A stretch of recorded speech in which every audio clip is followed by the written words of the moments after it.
I never expected a regular Tuesday afternoon to turn my world on its head. There I was, planted in my office chair, deep in the weeds of a multimillion-dollar deal.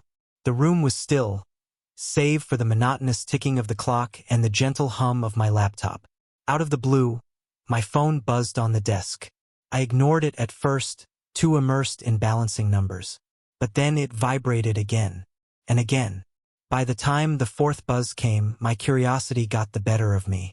I glanced at the screen. 3 missed calls from a number I didn't recognize. Weird, but not unheard of, especially in my line of work. My first thought? Probably some overeager salesperson trying to hit their monthly quota. But when the phone buzzed a 4th time, I caved and answered. Before I could get a word out, a man's voice came barreling through the line, frantic and unsteady. "You better tell Lisa to stop messing around, man, or this is going to end badly." I froze. Lisa. My Lisa? My wife? The name hit me like a cold slap. Who the hell is this? I snapped, heat already creeping up my neck. Silence. For a moment, it felt like the guy on the other end realized he might have miscalculated.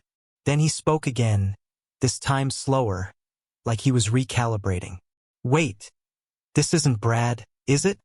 "No, it's not," I said, my pulse quickening. "Who's Brad? And what does he have to do with my wife?" Another pause, this one longer, more deliberate. "I've said enough." Click. He hung up. Let me tell you, my heart wasn't just pounding. It was hammering like a jackhammer. And here's the thing, I didn't fly off the handle. I didn't yell, didn't slam the phone down. Nope, my instincts kicked in instead. If there's one thing I've always been good at, it's reading between the lines. And in those few seconds of conversation, I knew something was seriously off. Still, I wasn't about to start throwing accusations around. Not after 25 years of marriage. Not over a cryptic phone call. If Lisa was keeping something from me, I needed proof. Concrete, undeniable evidence. So I did what I do best. I treated it like a business problem. Methodically, I leaned back in my chair and mulled it over. Who was this Brad? And why was this guy tying him to Lisa? I couldn't shake the feeling that I'd been in the dark about something. Grabbing my jacket, I told my assistant there was a personal emergency and headed straight home. My plan? Observe. Wait. Let Lisa reveal herself. If this was a game, patience would be my secret weapon. When I pulled into the driveway, the house was still. Her car wasn't there yet. Perfect. That gave me some time. I stepped inside, tossed my keys on the counter, and made a decision I hadn't even considered in years. I sat down at Lisa's computer.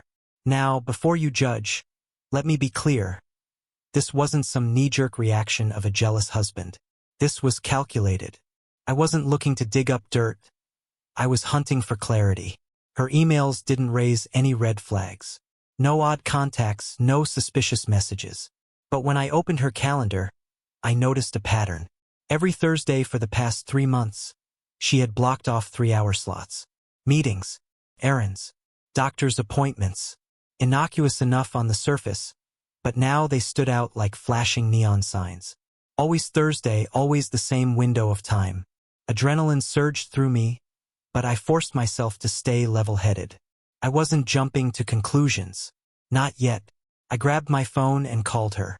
"Hey, when are you getting home?" I asked, keeping my tone casual. She sounded just as relaxed. Too relaxed. "Oh, just finishing up with Susan. I'll be back in about an hour. Everything okay?" Susan. A name I hadn't heard in ages. She was an old neighbor, someone Lisa occasionally caught lunch with back in the day. But we hadn't seen or mentioned her in months. Something didn't add up. I played along. "Yeah. Just wondering about dinner plans." Her warmth returned instantly. "Oh, of course. I'll be home soon. Can't wait to see you." I hung up, my heart racing. Every word she said felt like a puzzle piece falling into place. But here's the kicker. I wasn't taking her word for it. Years ago, we'd set up a location-sharing app for safety. I hadn't used it in forever. But today it was my ace. Pulling up the app, I saw she wasn't anywhere near Susan. She was across town in a neighborhood I didn't recognize. And that's when I smiled, not out of joy, but because I had a lead. Something to work with. This was far from over. That night, dinner was painfully normal. Ordinary to the point of agony. And me? I was just getting started.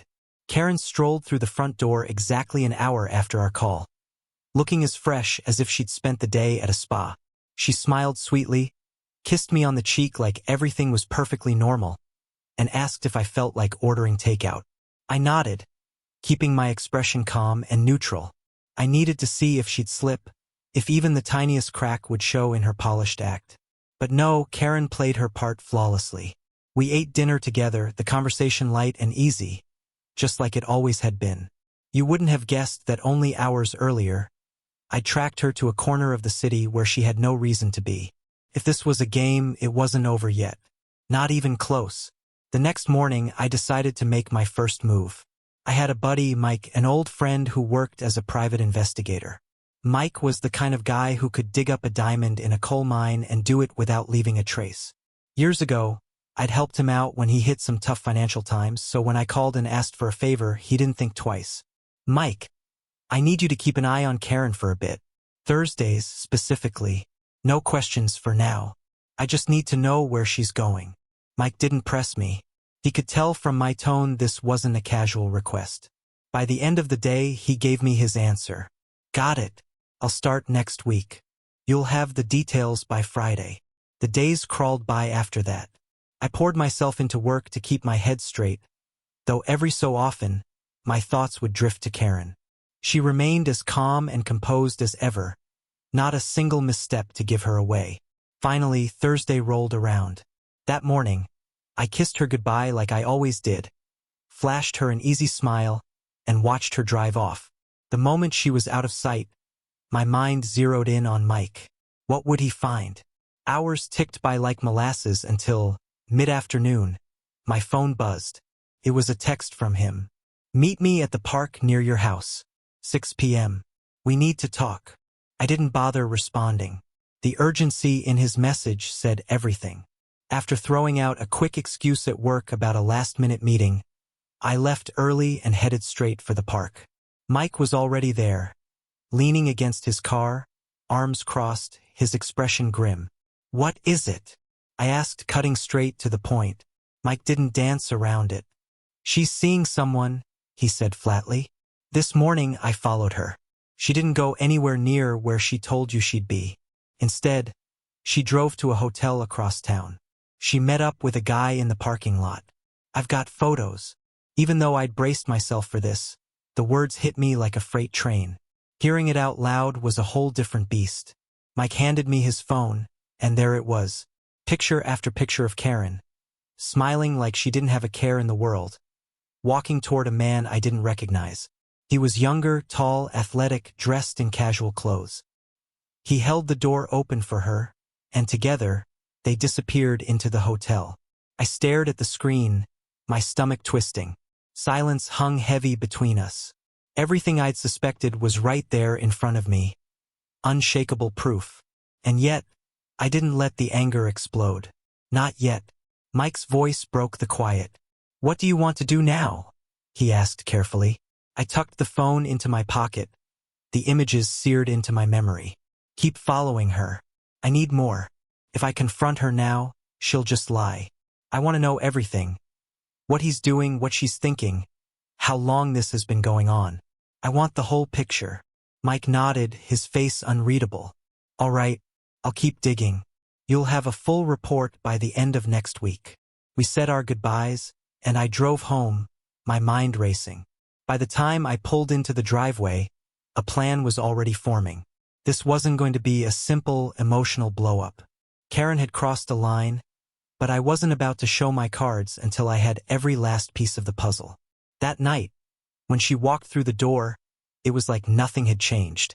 She hummed a cheerful tune as she moved around the kitchen, prepping dinner as if she didn't have a single secret in the world. I watched her, my stomach churning, as every gesture she made felt calculated, every word rehearsed. It made me sick to realize how easily she wore that mask. Long day? She asked, setting a plate in front of me, her tone warm and familiar, like the perfect wife she pretended to be. I forced a smile. Yeah, same old. Inside, I was seething, but I kept my cool. For the next few days, I played my role, acting like the oblivious husband. Meanwhile, I was planning. Every moment I spent in the same room with her, I was quietly figuring out my next steps. Then Friday came. Mike called, his voice tense. I've got everything. You're going to want to see this. I didn't waste a second. We met up again, and this time he handed me a thick envelope. Too thick. Here's what you asked for, he said. This wasn't just some casual fling. It had been going on for months, maybe even longer. When I took the envelope from Mike, its weight felt heavier than it should have.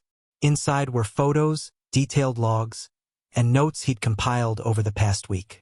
And what those papers revealed wasn't just a series of secret hotel meetings. It was an entire double life. Karen and this guy had a routine. Dinner dates, out-of-town trips. Entire weekends she'd claimed to spend with friends had actually been with him. The real kicker? There was no Jack. That was all a fabrication. Every name she'd mentioned to cover her tracks was an outright lie, and I had swallowed every one of them without hesitation. But the worst revelation came last. Mike handed me a single sheet of paper, his expression darker than I'd ever seen. You're going to want to sit down for this, he said gravely. I unfolded the paper, reading its contents slowly. My heart sank as the pieces began to align. The man Karen had been sneaking around with wasn't some random stranger. He was someone I knew. A former client, actually, a guy I'd worked with years ago. He'd lost a major deal to me, one that had practically ruined him financially. And now he'd found a way to win something back. The realization hit like a hammer. This wasn't just about Karen betraying me as a husband. This was personal. A calculated, deliberate move meant to cut me down where it hurt the most. And if Ryan, let's call him that, thought I was going to roll over and take it, he had another thing coming. Revenge? Oh, it was coming. And it wasn't going to be pretty. That night, after my meeting with Mike, I barely slept. My mind raced through every possible angle, every move I could make. A confrontation wasn't the answer, not yet. Karen had been playing this game flawlessly for months, maybe even years, without slipping up. If I wanted to take her and Ryan down, I had to be just as meticulous. By morning, my strategy had crystallized. I'd been looking at this all wrong. At first, I thought of the affair as an emotional betrayal. But this wasn't about lust or boredom. No, this was calculated. Karen wasn't stupid, neither was Ryan. And neither was I. If I acted rashly, they'd smell blood and adjust their game. I couldn't let that happen. Karen needed to keep believing she had the upper hand. I spent the weekend combing through Mike's report. Every detail, every piece of information. Ryan had been lurking in the shadows of my life for years, quietly nursing a grudge I'd long forgotten. I had moved on, but clearly he hadn't. He'd wormed his way into Karen's life, convincing her to play along. Whether it started as real attraction or part of some twisted vendetta, it didn't matter anymore. She'd betrayed me, not just as a husband but as someone I trusted completely. That betrayal cut deeper than anything else. On Monday morning, while Karen was at yoga, a convenient alibi for her rendezvous, I made a few calls. The first was to my lawyer. I needed to lock down my assets, but not in a way Karen would notice. Over the last 2 years, my business had skyrocketed. My net worth was closing in on $10 million, though I'd kept that information tightly under wraps. We lived comfortably, but I never flaunted the real numbers. That decision, it turned out, had been the smartest one I ever made. By the afternoon, my lawyer had everything squared away. Karen had no legal claim to my business, not even a shred. The prenuptial agreement we'd signed before our marriage ensured that. What Karen didn't know was that even if she tried to go after my assets, she'd come up empty-handed. That was step one. Next, I called Mike. I need you to dig deeper on Ryan, I told him. I want to know everything, his job, his finances, his habits, every move he makes. Mike agreed, and for the rest of the week, I played my role perfectly. I went to work, came home, smiled at Karen like nothing had changed. Meanwhile, behind the scenes, I tightened the net. I knew every place she went, every lie she told, every moment she spent with Ryan. And I knew him, too, down to the time he stopped for coffee or walked his dog. By Friday, I was ready. Karen had her usual Thursday girls' night planned, but I wasn't going to sit idly by this time. Mike kept tabs on her all night. Just as I expected, at around 9 p.m., Karen's car pulled into the same hotel parking lot across town. She parked in her usual out-of-sight spot, slipped inside, and spent a few hours with Ryan before heading home. She came back all smiles, as if she just had a quiet night catching up with old friends. But tonight was different. Tonight, she wasn't coming home to the clueless husband she thought she had fooled. Tonight was the start of something else entirely. I waited until midnight, long after she'd climbed into bed and fallen asleep. I stared at the ceiling, my mind buzzing with the first move in my plan. The next morning, the moment she woke up, her phone started buzzing. Over and over. She sat up groggily, fumbling to grab it. And that's when it began. Here's the rewritten version of the next part. I was already up, sitting at the kitchen table with a cup of coffee in hand, waiting for Karen to check her messages. She stirred awake, groggy, and reached for her phone. That's when the show really began. Her face, still half asleep, changed the moment she saw the texts. The first message from Ryan read, "Karen, we have a problem. Call me ASAP." A second buzzed through seconds later. "You need to talk to your husband. He's on to something. Things are getting complicated." Her eyes widened in shock. Panic set in fast. She threw the covers off, sat bolt upright, and stared at the screen like it had just detonated. Karen had built this perfect little world, a carefully crafted lie, but now she could feel it crumbling beneath her. I watched her from the doorway, leaning casually against the frame with my coffee. She didn't notice me at first, too caught up in the mess unfolding in her hands. Finally, she looked up, plastering on one of those forced smiles that always screamed, "I'm hiding something." "Morning," she chirped a little too brightly. "What's the plan for today?" I raised an eyebrow, keeping my expression neutral. "Thought we'd do something different," I said, swirling the coffee in my mug.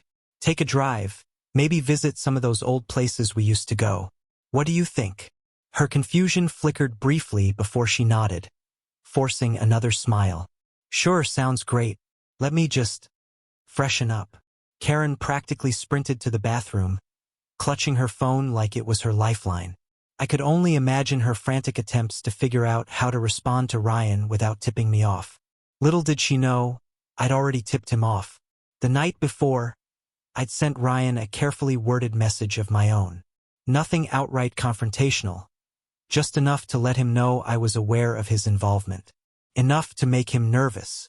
And judging by Karen's reaction, it had worked like a charm. When she came out of the bathroom 10 minutes later, she looked more composed. But I could see it, the cracks were starting to show. Karen thought she was still in control, still running the game, but she had no idea how deep she'd sunk. As we drove out of town, I casually steered the conversation to our future. "I've been thinking a lot lately about what's next," I said, glancing at her. "You know, financial stuff, retirement, maybe even a few investments." Karen immediately perked up. Her focus shifted from her phone to me, her interest unmistakable. She didn't know the full scope of my finances, but the mention of money always lit a fire in her. "What do you mean?" she asked, her voice carefully neutral. I shrugged, keeping my tone light. "Well, we've worked hard for years. Maybe it's time to start planning for the next phase, retirement, some travel, maybe even buying a place out of state. A little vacation home, somewhere quiet." Her eyes lit up in a way I hadn't seen in years. Money had always been Karen's Achilles heel, and I could see her wheels turning as she processed what I was saying. She didn't know how much I was worth, but she was already imagining the possibilities. "That sounds amazing," she said, her voice dripping with feigned innocence. "Where were you thinking? Somewhere tropical? Or maybe by the mountains?" "Mountains, maybe," I said, keeping my tone casual. "A peaceful place where we could really get away from everything. No distractions. No interruptions. Just us." Her smile faltered for a split second, but she quickly recovered. I could almost see her calculating. Was I hinting at her affair? Was I testing her? She didn't know. But like the seasoned actress she was, Karen played along. "That sounds wonderful," she said, her voice sweet and smooth. "We've worked so hard. It'd be nice to enjoy the rewards. Wouldn't it?" I nodded, suppressing the urge to laugh. She had no idea what was coming. The trap was set and she was already caught. I could feel her trying to probe, trying to get a sense of how much I knew without giving herself away. She asked just enough questions to feign curiosity, but not enough to raise suspicion. The drive continued, the ocean breeze cutting through the tension. I kept the conversation going, dropping subtle hints about how well the business had been doing, about the investments I'd made, and the growth we'd seen in recent years. She played her part perfectly, nodding along and pretending to care, but I could see the hunger in her eyes. "I've been thinking about the future too," she said at one point, her voice soft, her expression carefully crafted. "It's been a long time since we've really treated ourselves. Maybe it's time to change that." "Exactly," I replied, letting a smile creep onto my face. "We've earned it, and I think a place out in the mountains would be perfect. No neighbors, no interruptions, just peace and quiet." Karen's smile wavered again, just briefly, before she nodded. "That sounds ideal," she said, her voice barely above a whisper. But behind her eyes, I could see the gears turning. She was trying to figure me out, trying to see if I was dropping breadcrumbs or if I truly believed the lies she was feeding me. What she didn't realize was that I wasn't just playing along. I was writing the script. And this story was about to take a turn she'd never see coming.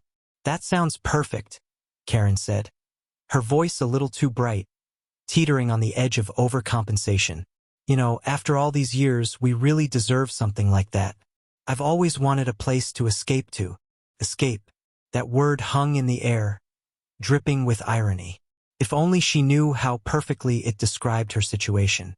As she rattled on, pretending to share my excitement, I couldn't stop thinking about Ryan. He was probably sweating bullets after my subtle messages, frantically trying to figure out what I knew and whether Karen had let anything slip. I wanted him on edge, just like her, teetering toward the inevitable misstep. By the time we got back home, Karen was practically buzzing with fake enthusiasm. She peppered me with questions about properties, tossing out decorating ideas, and daydreaming aloud about our future. It was almost comical, the way she played along, as if the last few months of lies had never happened. I kept my cool, feeding her just enough to keep her hooked. Deep down, I knew she'd run straight to Ryan the first chance she got. She'd tell him everything, the vacation home, the talk about our financial future. And Ryan, his little revenge-driven brain would take the bait and spin it into his own delusion of victory. He'd think he was winning, that he'd successfully infiltrated my life, and that Karen would soon leave me with a fat slice of my fortune in tow. That's exactly what I wanted him to think. Later that night, while Karen was in the shower, likely texting Ryan under the guise of self-care, I set the final pieces of my plan into motion. First, I called my lawyer. "Make sure everything's locked down," I told him. "No loose ends, no vulnerabilities.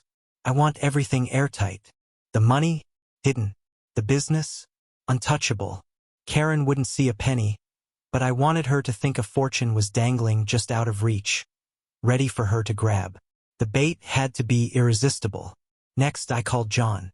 "Start monitoring Karen's accounts," I instructed. "Any big withdrawals, transfers. If she starts moving money around, I want to know immediately." John didn't miss a beat. "Got it. If she's planning anything, we'll see it." I hung up, a grim sense of satisfaction settling over me. The trap was set, and Karen was walking straight into it.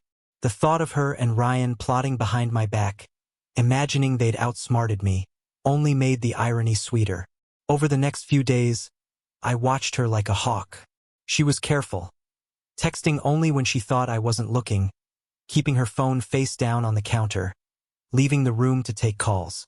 At dinner, she smiled across the table with that practiced warmth, and I smiled back, playing the part of the oblivious, doting husband.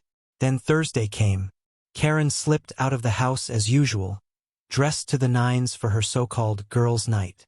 Her outfit was too fancy for a casual dinner with friends, but I didn't say a word. I kissed her goodbye, told her to have fun, and waited for the door to close behind her. As soon as she was gone, I grabbed my keys and followed. This time, I didn't need John's help. I needed to see it with my own eyes. I stayed back, careful not to be seen, as she drove across town. My pulse quickened not from anger, but from sheer strategy. This wasn't about losing control. It was about taking it back. Karen's car pulled into the same hotel parking lot she'd been using for weeks. The predictability was almost insulting. She parked in her usual spot, ducked out, and disappeared inside. Minutes later, Ryan arrived, sauntering in with the same cocky swagger I imagined he had when he sabotaged that business deal years ago. But tonight, the tables had turned. I waited. 30 minutes felt like hours, but I was patient. Then, as I'd expected, Karen emerged alone. She headed straight back to her car, completely unaware of my presence. I didn't follow her this time. I already knew where she was going. But Ryan, he wasn't going anywhere. I drove to the front of the hotel, parked, and walked inside. The receptionist glanced up as I entered, but I ignored her. Thanks to John's meticulous work, I already knew where to find him. Room 312. The elevator ride was steady, my heart beating with cold calculation. This wasn't about rage, it was about precision. By the time I reached his door, I was ready. I knocked. Once, twice. Then I waited. The door cracked open and there he was, Ryan. For a split second, confusion crossed his face. He didn't recognize me at first. But then, recognition hit him like a slap, and the color drained from his cheeks. "Evening, Ryan," I said calmly, my voice steady. "We need to talk." Ryan stood frozen in the doorway, his face as pale as a ghost. His wide eyes locked onto mine, like a deer caught in the headlights of an oncoming truck. For the first time, we were face to face, and the panic settling in was as clear as day. His hand gripped the doorframe tightly, his knuckles turning white. Can I help you?" His voice wavered, a far cry from the confidence of the man who had been sneaking around with my wife for months. I smiled, cool, calculated, but it didn't touch my eyes. "Help me? Not quite. But it's time we had a little chat. Don't you think?" His gaze darted down the hallway, like he was already plotting an escape. But he wasn't going anywhere. Not tonight. "Look," he said, his voice tight. "I don't want any trouble. If this is about—" "Oh, this is definitely about Karen." I cut him off, stepping closer until he had no choice but to back up and let me in. His hesitation was palpable, but he pushed the door open wider, clearly realizing that making a scene would only make things worse. The room was small, with the distinct smell of cheap cologne mingling with stale air conditioning. The bed was unmade, and Karen's purse sat carelessly on the nightstand. The sight of it twisted my stomach, but I kept my emotions locked down. This wasn't the time for anger, this was strategy. Ryan shut the door behind me, his movements awkward and unsure. "Look, man," he started, his words stumbling over each other. "I didn't know. I didn't plan for this to happen. It just did." I raised an eyebrow, my smile turning colder. "Didn't plan for it?" I repeated. "That's funny, because meeting my wife in secret for months seems pretty deliberate to me. Or am I missing something?" He opened his mouth to respond, but no words came out. His panic was almost pathetic. He looked like a cornered animal, desperate for an escape that didn't exist. I could see him calculating, just like he probably did when he tried to undercut my business deal all those years ago. But this time, he wasn't the one holding the cards. I walked over to one of the rickety chairs by the window and sat down, making myself comfortable. Ryan remained standing, shifting nervously on his feet. "Here's the thing, Ryan," I began, my tone calm but firm. "You made a mistake, a big one, and now you've got a problem. Because I know everything." The word everything made him flinch. His eyes darted to the door again, as if he was measuring the distance to freedom. But he stayed put. "You thought this was just about an affair, didn't you?" I continued, That you could worm your way into my life, win Karen over, and walk away with the spoils. What was your plan? Convince her to leave me? Help her claim half of what I've built? Walk off with a nice payout?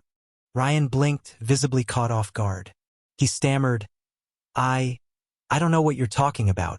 It wasn't about that. Karen said. She said you guys were done. She said you didn't care anymore. I let out a low, humorless chuckle, shaking my head. Karen said a lot of things, didn't she? But let me give you a little lesson here. She doesn't know everything. In fact, she has no idea how much I'm really worth. You thought you were playing me, Ryan, but the truth is, I've been watching both of you. And here's the kicker. She's not getting a dime. Ryan's face turned white as a sheet. I could see the gears turning in his head as he tried to make sense of how everything had unraveled so fast. I leaned forward, my voice dropping to a sharp, deliberate tone. You tried to outsmart me, but you didn't even have the full picture. Karen's not entitled to my business. It's ironclad, locked down.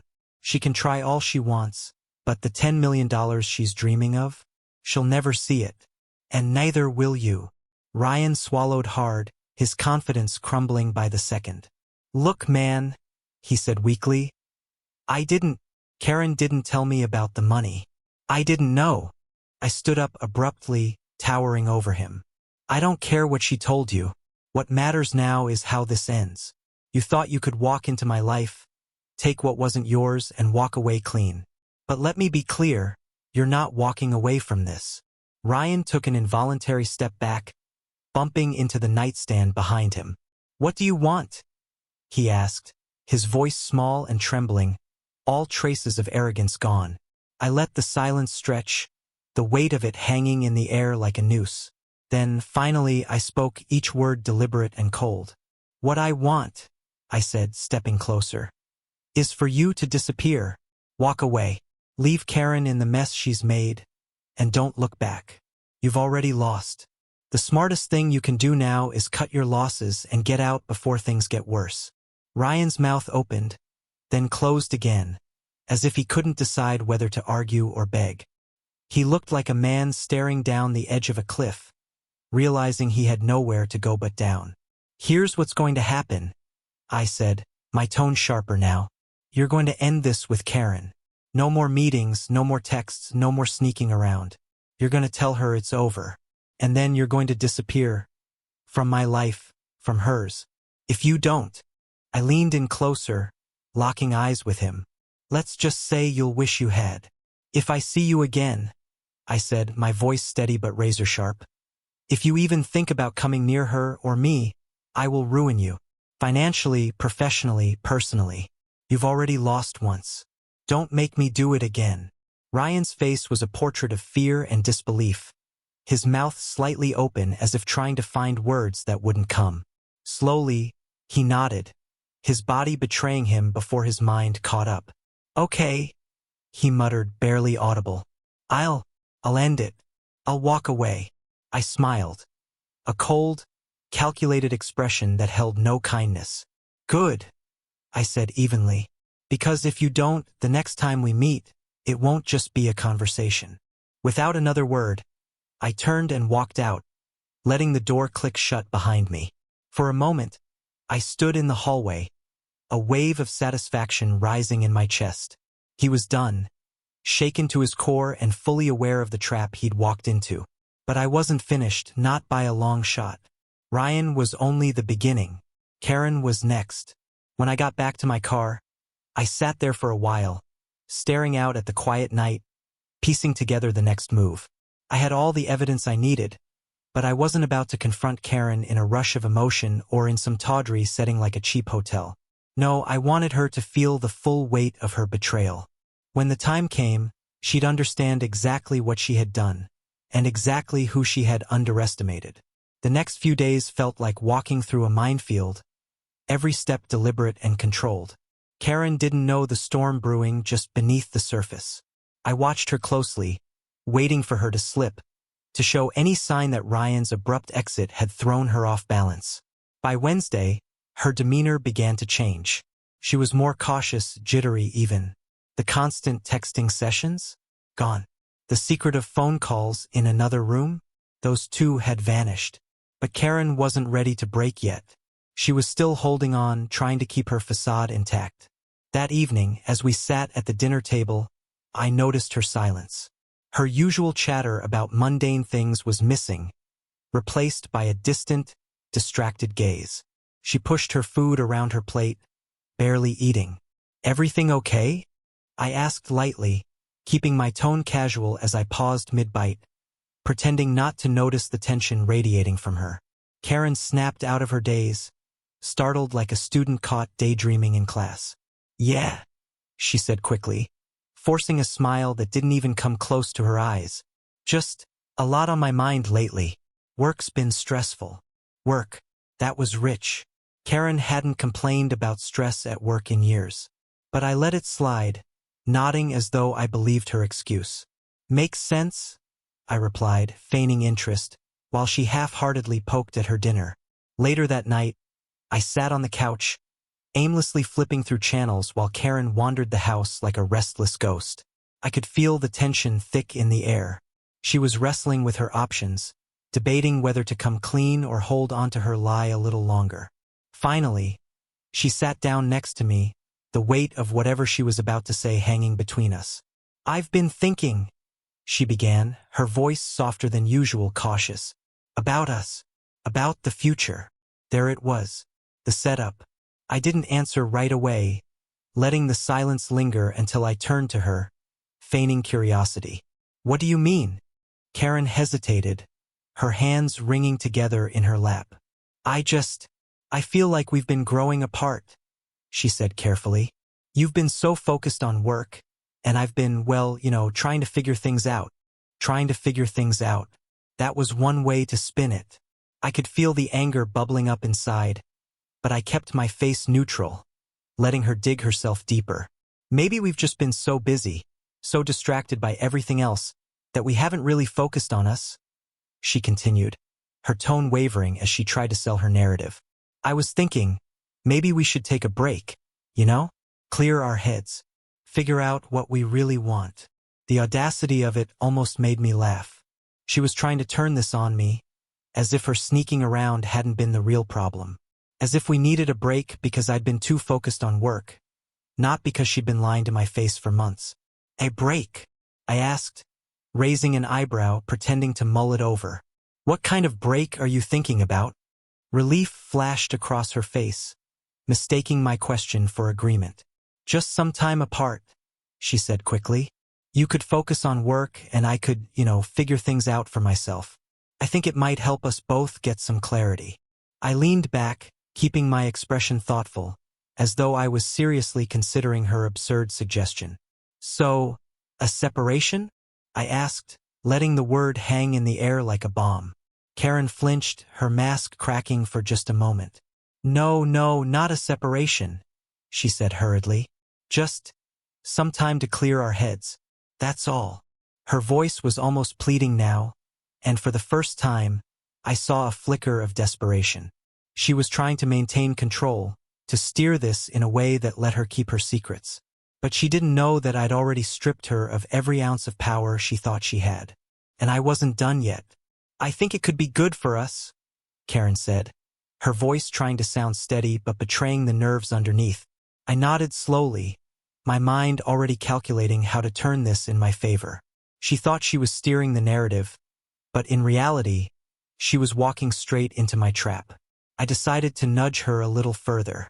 "Maybe you're right," I said thoughtfully, letting my words hang in the air. "Some time apart might actually be good. I've been working a lot, and if you need space, I'm not going to stand in your way." Her eyes widened, a flicker of surprise crossing her face before she quickly masked it with a weak smile. She hadn't expected me to agree so easily. "Yeah," she said, her tone overly bright. "I think it'll give us both some perspective." I stood up, walking over to the window, and stared out at the quiet street. Letting the silence linger, I could feel the tension building behind me. After a few seconds, I turned back to her, my expression neutral. I began slowly. "There's something I've been meaning to tell you too." Karen's head snapped up, her body visibly tensing. She wasn't ready for this, and it showed. I walked back to the couch deliberately, keeping my tone calm, almost conversational. You remember how we talked about our financial future a few weeks ago? Well, I've been thinking about it a lot, about everything I've worked for, and how important it is to protect what's mine. You know? Just in case something unexpected happens. Her face went pale, her hands tightening into fists on her lap. She didn't know where I was going with this, but she could sense it wasn't anywhere good. You see, Karen? I continued, my voice dropping slightly. I've been very careful with our finances. Everything we have, everything I have, is protected. The business, the assets, all of it. And I've made sure that nothing can touch it. Not even if you decided to leave. Her eyes darted to mine, wide and panicked. She opened her mouth to speak, but I wasn't finished. The house? It's mine. The business? Mine. The money you've been dreaming of walking away with. I smiled, cold and deliberate. That's mine too. You've been playing a dangerous game, Karen, and you've already lost. Her mouth opened and closed, like she was struggling to form a coherent thought. For the first time, the mask slipped. The polished, composed Karen was gone, replaced by someone desperately scrambling to understand how everything had unraveled so quickly. You knew, she whispered, barely audible. I stood up again, towering over her. Oh, I knew, I said, my voice firm and steady. I've known for weeks. The late nights, the secret texts, the hotel visits. I know all of it, Karen. And so does Ryan.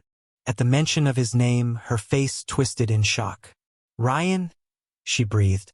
I nodded slowly, my expression unyielding. Yeah, I paid him a visit. He's done, Karen. He walked away, just like you're about to. Tears welled up in her eyes, and for a moment, I thought she might beg, apologize, try to claw her way back into my good graces. But then something shifted. Her expression hardened, her tears drying before they fell. She wasn't going to grovel. No, Karen was going to fight. You think you can just do this to me? She hissed, standing and squaring her shoulders. Her voice was sharp, venomous. You think you can throw me out after everything we've been through? After all the years I've put into this marriage? I laughed bitterly. What marriage? I shot back. The one you've been lying your way through for months? Don't act like a victim, Karen. You made your choice. She took a step closer, her eyes blazing. I'll get a lawyer.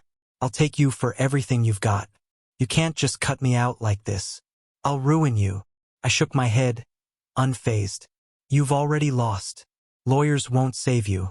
Everything is locked down. You won't even see a fraction of what you think you deserve. You ruined yourself the moment you betrayed me. The silence that followed was deafening. We stood there, two people who had once built a life together, now ready to tear it all apart. Finally, Karen spoke, her voice quiet but dripping with malice. You'll regret this, she spat. I met her gaze without flinching. No, Karen. You will. The next morning, she was gone. She left a short note on the counter, venomous and to the point. You're going to regret this. This isn't over. I smirked as I read it. Her response was exactly what I'd expected. Karen wasn't the type to slink away quietly. She'd fight until the bitter end, convinced she could still win.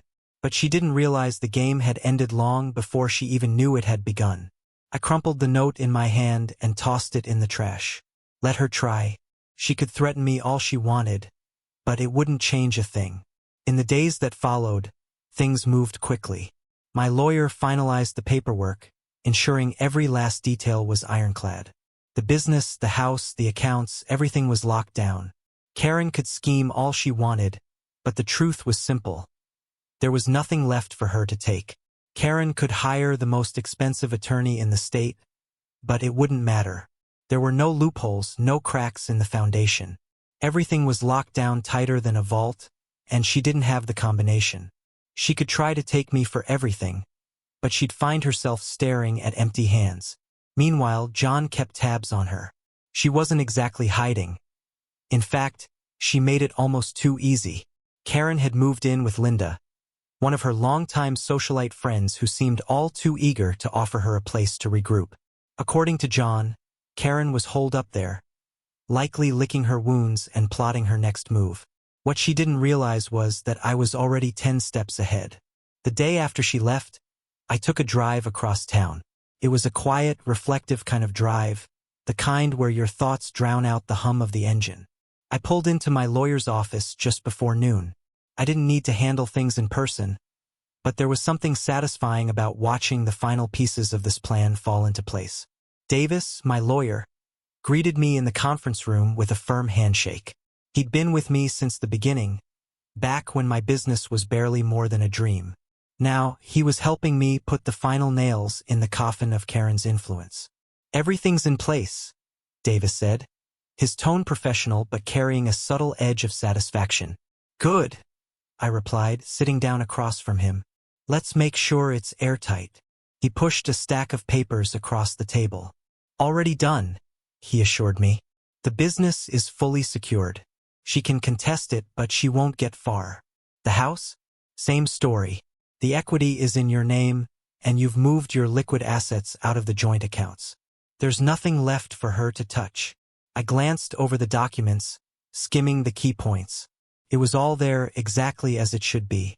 Karen could scream, cry, or throw money at an army of lawyers, but in the end, she'd walk away with nothing but her personal belongings and the bitter taste of defeat. "She's going to go ballistic," I said, leaning back in my chair. Davis smirked faintly, a rare crack in his usual professional demeanor. "Let her. The more noise she makes, the more she exposes herself. Legally speaking, she's got nothing." And just like that, it was done. There was no turning back now. Karen had played her game, and I'd closed the book on it. When I got home that evening, the house felt different. Not empty exactly, but stripped of something intangible. Karen's presence, her energy, good or bad, was gone. I sat in the living room, staring at the walls, letting the quiet sink in. Part of me felt relief, like a weight had been lifted, but another part felt something darker. After 25 years of marriage, I wasn't just losing a wife. I was losing a partner, someone who had once been in lockstep with me. Now, that person was my enemy, but there was no room for regret. Karen had made her choices, and I'd made mine. It was time to move forward. The next morning, the unraveling began faster than I expected. I was sipping my coffee when my phone buzzed. It was John, his voice calm but urgent. "I've been keeping tabs on Karen like you asked," he began. "And something interesting just came up. You're not going to believe this." "Go on," I said, already intrigued. "She's been trying to reach Ryan," John continued, "but he's not responding. In fact, it looks like he's vanished. I did some digging, and it turns out Ryan's in deeper financial trouble than we thought. He skipped town, probably ran out of money, maybe hiding from creditors. Either way, he's left Karen high and dry." I couldn't help but laugh. The poetic justice was too good. Karen's supposed knight in shining armor had bolted the moment things got difficult. She thought she had an escape route, a fallback plan, but instead, she was stranded, all alone. "Serves her right," I said, setting down my mug. "Let her see what it feels like to be abandoned." But John wasn't finished. "There's more," he said. "Linda, Karen's friend, she's in on this too. She's been encouraging Karen to file for divorce, but it looks like they were both banking on Ryan helping them financially. With him gone, their plans falling apart. They're scrambling." I leaned back in my chair, a slow grin spreading across my face. This was better than I could have hoped for. Karen's carefully constructed world was crumbling, and the people she thought she could rely on were just as unreliable as she was.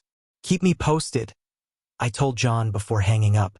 For a moment, I just sat there, letting it all sink in.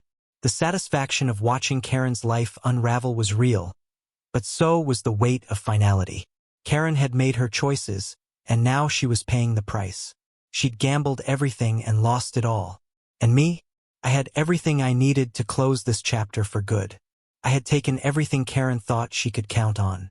In return, she was left with nothing but the wreckage of her own decisions. 2 days later, The call I'd been anticipating finally came. It was Karen. "Can we talk?" she asked, her voice strained, barely holding together. I didn't answer right away. I let the silence stretch, letting her feel the weight of what she was asking. Finally, I responded, my voice calm and measured. "Sure," I said, "but I'm not sure there's much left to say." We agreed to meet at the house. She didn't have many options left, and she knew it. When she arrived, I was already waiting in the living room, a glass of whiskey in my hand. She walked in slowly, her shoulders hunched, looking nothing like the confident, manipulative woman I'd confronted weeks ago. Now she looked tired, desperate. She sat down across from me, her eyes scanning my face, searching for some crack in my armor, some sign of weakness she could exploit. But there was nothing left for her to find. "I've made mistakes," she began, her voice trembling. "I know that, but you can't just leave me with nothing. After everything we've been through." "Everything we've been through," I repeated, leaning forward, my voice sharp and cutting. "Karen, the moment you decided to betray me, you forfeited any claim to the life we built together. I've protected what's mine, and you're not getting a single piece of it." Her face twisted with frustration, tears threatening to spill. "I loved you," she said, her voice breaking, "but you shut me out. You made me feel invisible." I shook my head slowly, holding her gaze. "Don't you dare blame me for your choices. You could have talked to me. You could have fought for us. But instead, you lied. You cheated. And you did it for months, Karen, without a second thought. You don't get to play the victim now." Tears finally welled up in her eyes, but they weren't for me. They were for her, for the life she thought she could salvage. "What do you want from me?" she whispered, her voice small and defeated. I stood up, towering over her. "I don't want anything from you, Karen. I already have what I want. You're out of my life, and I'm keeping everything I've worked for. You've lost." She looked up at me, her expression shifting from sadness to anger, a mixture of fury and hopelessness. But she knew it was over. There were no more cards to play, no more lies to spin. Slowly, she stood, wiping her eyes with shaking hands. Without another word, she walked out of the house for the last time. I stood there, watching her go, feeling nothing but a cold satisfaction. The woman who had once been my wife was now a stranger, leaving behind only the aftermath of her own betrayal. The door clicked shut behind her, soft and final. Just like that, 25 years of marriage ended in silence. The house felt bigger after she left, emptier, but not in a way that hurt. It was a good emptiness, the kind that comes with the absence of lies and pretense. I was free, and so was she, though I had no doubt her version of freedom would feel more like a cage once the reality of her situation fully set in. For a moment, I stood by the door, staring at it, letting the weight of the past few months sink in. But instead of sadness, I felt relief. The storm had passed, and I had come out the other side intact. More than that, I had won. The Karen who had walked out of that door wasn't the same woman I'd built a life with, and that was just fine with me. But I wasn't quite finished. There was one last move to make, one final lesson for Karen to learn. The following morning, I paid one final visit to my lawyer's office. This time, it wasn't about securing assets or tying up financial loose ends. This was personal. When I arrived, Davis greeted me with his usual calm professionalism, though I could tell he was curious about the sudden meeting. We sat in his office, the sunlight streaming through the tall windows, and I explained the final step of my plan. "I want to give her something," I said, leaning back in my chair. "Not money. Nothing she can use to claw her way out of the mess she's made. I want to give her a lesson." Davis raised an eyebrow. "A lesson?" I nodded, a faint smile tugging at my lips. "Exactly. She still thinks she can manipulate her way out of this, that she can somehow recover and come out on top. I want to make sure she understands, fully, just how far she's fallen." Davis listened closely as I outlined the details, nodding occasionally. When I finished, he let out a low whistle, clearly impressed. "I have to hand it to you," he said, leaning back. "That's thorough. Cold, but thorough." "That's the point," I replied, standing. It's not about kindness. It's about consequences. She needs to understand that her actions have led her here. The next few days passed quietly. I returned to work, threw myself into building my future, and waited for the final part of my plan to unfold. There would be no long court battles, no drawn-out negotiations. Karen would receive her gift soon enough, and when she did, it would be the end of everything. The day came sooner than I expected. Just before noon on Friday, I got a text from Davis. It was short, direct, delivered. I smiled, knowing that Karen's world was about to shift in a way she couldn't have anticipated. Around 2 p.m., a courier arrived at Linda's house, where Karen had been staying. She was probably expecting legal documents, maybe a settlement offer or some glimmer of hope that she still held a shred of control. But what she received was far worse. Inside the package was a single sheet of paper and a flash drive. The letter was simple, just a few sentences from me. Karen, you lost. This is your reality now. Watch the video. You'll understand everything soon. I could imagine her confusion as she stared at the flash drive, trying to figure out what kind of game I was playing. But I knew her curiosity would win out, it always did. She'd plug it into her laptop, click open the file, and there it would be. Undeniable, unfiltered evidence. The video was a montage of her and Ryan.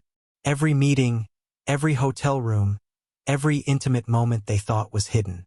Captured silently, without commentary, by the security cameras John had discreetly installed weeks earlier. It was all there, laid bare in brutal clarity. But that wasn't the worst part. At the end of the footage, a timestamp appeared on the screen, followed by an address. Ryan's new address. The one he hadn't told her about. The one I'd tracked down after he skipped town. And beneath the address, a single message. You're not the only one he's been lying to. Karen thought she had been betrayed only by me. She thought Ryan was her salvation, her escape plan, her safety net. But the truth was far darker. Ryan hadn't just abandoned her. He had been playing her from the start. The same way he'd played me all those years ago. He wasn't just broke, he was a con artist. A man stringing Karen along with empty promises while keeping other women in other cities lined up. Preparing to cut her off the moment things got too messy. And now, Karen had the evidence in her hands to prove it.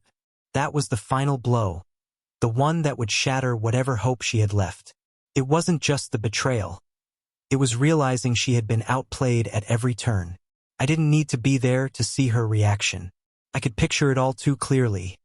The shock, the anger, the devastation, all hitting her at once as she realized there was no escape, no path forward. She had gambled everything. Her marriage, her future, and she had lost it all. Ryan was gone. Her old life was gone. And now, all she had left was the cold, inescapable truth staring back at her. By the time the sun set that evening, Karen would be standing alone amidst the ruins of the life she thought she could rebuild. She had walked away from everything that could have saved her. And now, there was no one left to help her pick up the pieces. The next morning, I woke to a quiet house. The kind of stillness that feels peaceful instead of empty. For the first time in months, I felt calm. No anger, no resentment, just closure. I poured myself a cup of coffee, walked out to the patio, and sat down in the soft morning light. The weight of everything that had happened was still there, but it was lighter now. Manageable. Karen was gone, and with her, the chapter that had been dragging me down was finally closed. I had learned something from all of this. Not just about Karen or Ryan or betrayal, but about myself. About what I was willing to fight for and what I was ready to let go of. I wasn't angry anymore. I wasn't even bitter. The satisfaction wasn't in watching Karen's world crumble, though there was some of that. No, the real victory was in walking away. Knowing I had survived. Knowing I had won. But most importantly, knowing I was free. And in the end, that was all I ever really needed. The game was over and I had won.